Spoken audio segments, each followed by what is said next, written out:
Yo, what's going on here? It's Joe Bernstein. Gonna update you on my spiritual cross-training journey. This is episode 2. I had planned last Friday to go to synagogue, to go to a Good Soul Shabbat service at 6 and I Historic Synagogue in D.C. with a friend of mine who is a man who's also identifies as Jewish, but hasn't practiced much.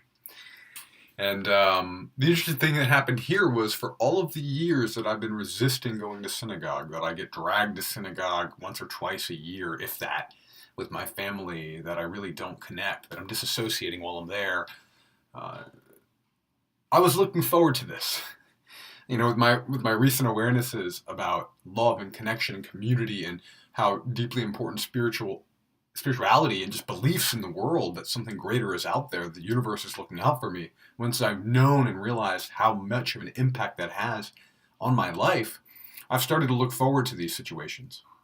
But of course, right beforehand, little doubts crept in.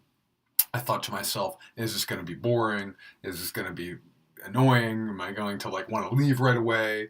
Am I going to despise and disparage the people? A lot of the time, I find that, I have stories about who Jewish people are. I have stories about the type of people that would go to synagogue on a Friday night religiously and consistently. And I wanted to break down those barriers in that stories. So I went. I was thrilled and enthused. First things first, progressive religious communities know what's up, right? So they had a free happy hour. They were serving people wine and beer and ciders and snacks for free, which is a great reason to come out on a Friday night, right? Getting people in this mode of socializing and communing, right? And that was fun. That was beautiful. I had some good conversations. And then what really blew me away was the prayers. This is a progressive congregation. They have a few guitars and some drums, and they have almost all of it is in song. And I saw the depth of joy and wholeness and fulfillment coming from the people that really engaged in the music within the actual congregation, but so much depth and joy and wholeness just emanating out of the souls and the selves and the voices and the bodies of the actual rabbis and the cantor and the people playing the music up on stage. It was inspiring.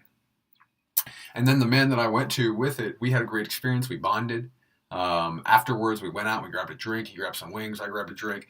And we actually had a beautifully powerful, deep conversation about spirituality, about relationships, about how can we have faith? How can we have trust when we have a world that appears to be crumbling around us? So it got to a very deep place. I'm so grateful for the conversation. I'm grateful for the connection. I'm grateful that I went. So what I'm learning more and more in each of these cross-training experiences is that if I focus my lens on what I don't like about these spiritual experiences, these religious communities, I will see that. If I focus my lens on the connection and the joy and the love and the profound statements that are being shared from the learnings of the Torah or of the Bible or whatever's going on, I can have beautiful, powerful experiences. I can be overwhelmed and inspired by what I see. So that's what's going on. That's the thing I wanted to share right now. I'm going to keep doing these when I have these experiences set up. Right now, I've stuffed a bunch in. I won't have a few for a couple more weeks here, but expect another update soon. Thanks for listening. If you have any feedback, any comments, any ideas of what kind of spiritual experiences I should be having, go ahead and drop a comment or an email or whatever. Give me a call. Peace. Thank you. Love you. Bye.